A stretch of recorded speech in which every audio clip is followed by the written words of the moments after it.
यहाँनिर यत्रो नोटिस दिएको छ अनि के हो यो? 35 दिन भित्र खाली गर भनेर नोटिस दिएको छैन? तपाईको घरको नक्सा मसा हुन्छ? अनि मैले खाली गर्ने किन कसरी गर्ने खाली? तपाईको घरको नक्सा मसा हुन्छ त जाउने। काठमाडौँका मेयर बालेन शाहकै अफिसर पक्राउ। महानगरले लियो ललिता निवास कब्जामा। बालुवाटारमा खैला बैला।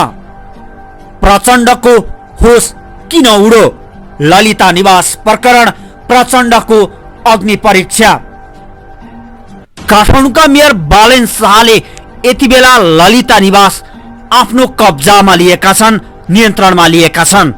बालेन शाहको पक्षमा हुनुहुन्छ भने कमेन्ट बक्समा I am with Balen Shah लेख्न नभुल्नुहोला। आइतबार महानगरका प्रहरीहरूको एक टोली ललिता निवासले चर्चेको जमिनमा पुगेर त्यहाँ रहेका संरचनाहरू हटाउन निर्देशन दिएको छ। ललिता निवास अन्तर्गत 284 रोपनी 14 आना 30 पैसा जमिन कायम भएको थियो। यो जमिन राणा प्रधानमन्त्री भीम शमशेरका नाति सुवर्ण शमशेरबाट तत्कालीन श्री 5 को सरकारले 2021 सालमा मुआब्जा दिएर अधिग्रहण गरेको थियो। तर विभिन्न कालखण्डमा भूमाफियाहरूले यो जमिन पञ्चायती व्यवस्थाले सुवर्ण शमशेरबाट खोसेको भन्ने देखाएर सुवर्ण शमशेरकै छोरा बुहारीको नाममा फिर्ता गराएका थिए। यो क्रममा कुल 143 रोपनी जमिन व्यक्तिको नाममा सारिएको भेटिएको छ। यस्तो क्रियाकलाप गर्ने 175 जना विरुद्ध अख्तियार दुरुपयोग अनुसन्धान आयोगले मुद्दा दर्ता गरेको छ भने कृत्य तथा ठगीमा केही दिन अघि 4 जनालाई नेपाल प्रहरीको केन्द्रीय अनुसन्धान ब्युरोले पनि पक्राउ गरेको थियो। कृत्य तथा ठगीमा झण्डै 200 व्यक्तिमाथि अनुसन्धान भइरहेको छ। राणाकालीन ललिता निवासले चर्चेको जमिन सरकारी स्वामित्वमा आएको भए पनि यो मामिला अहिले अदालतमा विचाराधीन छ। ललिता निवासको कुल क्षेत्रफल 4 कुना आदिको यकिन हुन बाँकी छ। यस क्षेत्रमा रहेका घर भवन भौतिक संरचनाहरू हटाउन 7 दिने म्याद दिन पुगेको महानगर प्रहरीले 4 कुना यकिन भएपछि तारबार गर्ने बताएको छ। महानगरले अहिलेलाई ललिता निवासले चर्चेको जमिनमा बनेका अस्थायी संरचना मात्र हटाउने भएको छ। स्थायी संरचनाका सम्बन्धमा अहिले नै कुनै निर्णय भइ नसकेको नगर प्रहरीले उल्लेख गरेका छन्। यस क्षेत्रमा अहिले करिब 25 वटा साना टहरा पसल गोदामघर सञ्चालनमा रहेका छन्।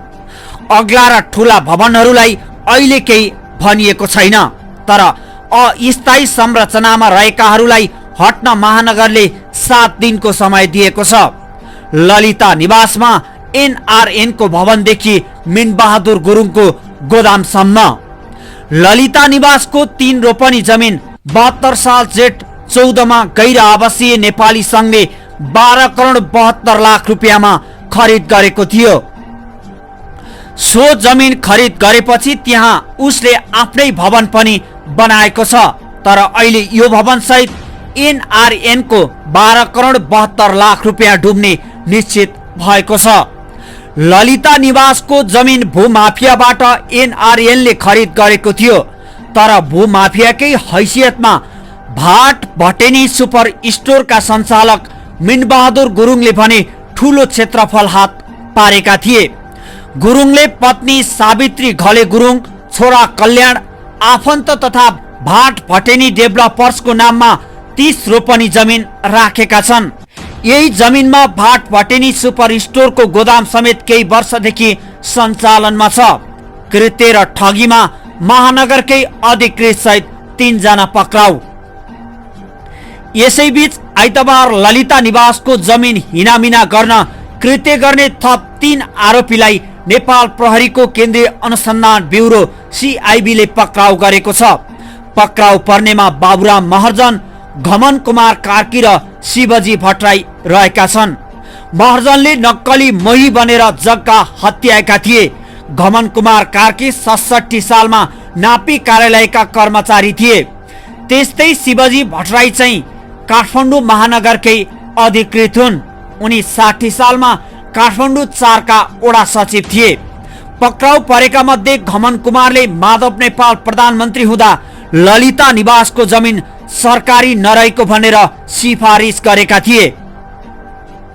त्यही सिफारिसका आधारमा 14 रोपनी जमिन नक्कली मोही बाबु राजा महर्जन सहित अन्य 4 जनाको नाममा गएको थियो। प्रहरीले गत मंगलबार पूर्व निर्वाचन आयुक्त सुधीर कुमार शाह, भाटभटेनी सुपरमार्केटका सञ्चालक मिन बहादुर गुरुङ, मालपोतका तत्कालीन कर्मचारी धर्मप्रसाद गौतम र गोपाल कार्की पक्राउ गरेको थियो। उनीहरू अहिले अनुसन्धानका लागि हिरासतमा छन्। बालुवाटारमा खैला बैला, प्रचण्डको होस किन उडो? ललिता निवास प्रकरण प्रचण्डको अग्नि परीक्षा। नेपाली नागरिकलाई भुटानी शरणार्थी बनाएर अमेरिका लैजाने प्रकरणमा अनुसन्धान जारी नै छ। नक्कली शरणार्थी प्रकरणमा पूर्व उप प्रधानमन्त्रीदेखि गृहमन्त्री तथा पूर्व गृह सचिव सहित थुनामा छन्। यो प्रकरण नसकिँदै सरकारले 1.5 वर्ष अघिको बालुवाटार स्थित ललिता निवास जग्गा प्रकरणको फाइल पुनः खोलेको छ। यो प्रकरणमा सिआइबीले भाटभटेनी सुपरमार्केटका सञ्चालक मिनबहादुर गुरुङ सहित केहीलाई पक्राउ गरी अनुसन्धान गर्न थालेको छ। आइतबार थप 3 जना पक्राउ परेका थिए। पूर्व प्रधानमन्त्री समेत जोडिएको सरकारी जग्गा हडप्ने यो प्रकरण कसरी अगाडि बढ्दैछ आम चासोको विषय बनिरहेको छ।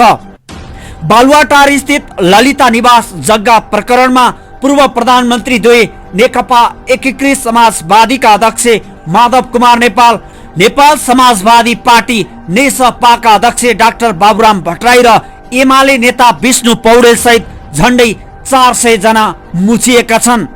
यही मुद्दामा कांग्रेस नेता विजय कुमार गक्ष्याधर सहित पूर्व मन्त्रीहरू डम्बर श्रेष्ठ, चन्द्रदेव जोशी समेत छानबिनमा छन्।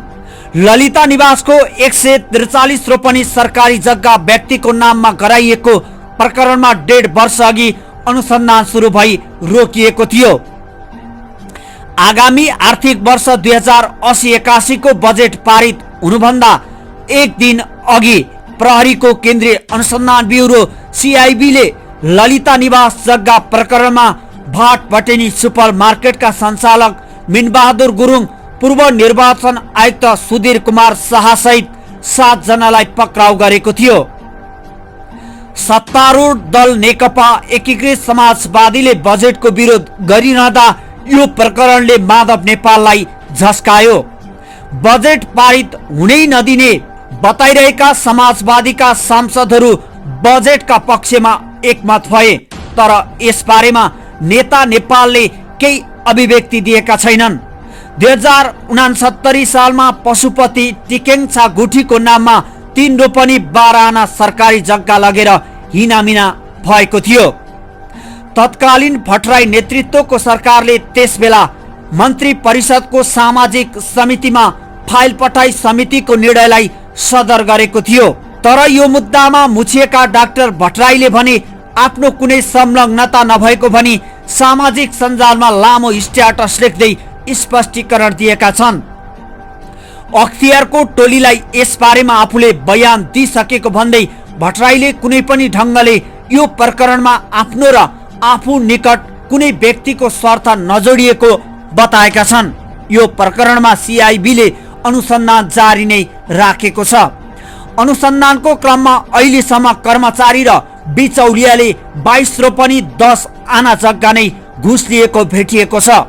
सिआइबीले व्यवसायी गुरुङ, पूर्व निर्वाचन आयुक्त शाह, मालपोतका कर्मचारी द्वय धर्मप्रसाद गौतम तथा गोपाल कार्कीलाई थुनामा राखेर अनुसन्धान गरिरहेको छ। पूर्व गृह सचिव नारायण गोपाल, मलेगो जनकपुर बम विस्फोट लगायत अपराधमा जेलमा रहेका पूर्व राज्य मन्त्री सञ्जय शाह टक्ला पनि सरकारी जग्गा हिनामिना प्रकरणको छानबिनमा छन्। नक्कली कागजात बनाएर मन्त्री परिषदलाई समेत प्रभावमा पारी मालपोतका कर्मचारी र बिचौलियाले सरकारको नाममा आइसकेको यो जग्गा सुवर्ण शमशेर राणाको परिवारको नाममा लगिएको थियो। राणा परिवारको घुस बापत मालपोत विभागका तत्कालीन महानिर्देशक मुकुन्द प्रसाद आचार्य, मालपोत विभागका शाखा अधिकृत प्रेम बहादुर खापुङ राष्ट्रिय योजना आयोगका तत्कालीन शाखा अधिकृत गेहनाथ भण्डारी, दिल्ली बजार मालपोतका अधिकृत धर्मप्रसाद गौतम, नासु जगत पुडासैनी र दिल्ली बजार मालपोतका प्रमुख रहेका कलाधर देउजा, दिल्ली बजार मालपोतका मालपोत अधिकृत सुरेन्द्रमान कपाली, तत्कालीन नासु युक्त प्रसाद श्रेष्ठ र समरजङ कम्पनीका सहलेखापाल विनोद प्रसाद पौडेलले जग्गा बकस लिएका थिए। ती मध्ये मुकुन्द आचार्य तथा युक्त प्रसादको मृत्यु भइसकेको छ। भुटानी शरणार्थी प्रकरण जस्तै यो घटनामा पनि अनुसन्धान प्रभावित पार्न सक्ने भन्दै आशंका व्याप्त छ। त्यसैले सत्ताको सौदाबाजीमा हो वा भ्रष्टाचारमा शून्य सहनशीलताको नीति अनुसार प्रधानमन्त्रीले यसको फाइल खोलेका हुन्, त्यो भने हेर्न बाँकी नै छ। यस विषयमा तपाईहरूलाई के कस्तो लाग्छ आफ्नो खरो प्रतिक्रिया दिँदै खबर बुलेटिन टिभीलाई सब्स्क्राइब गरी हामीसँग जोडिन नभुल्नुहोला। जय नेपाल।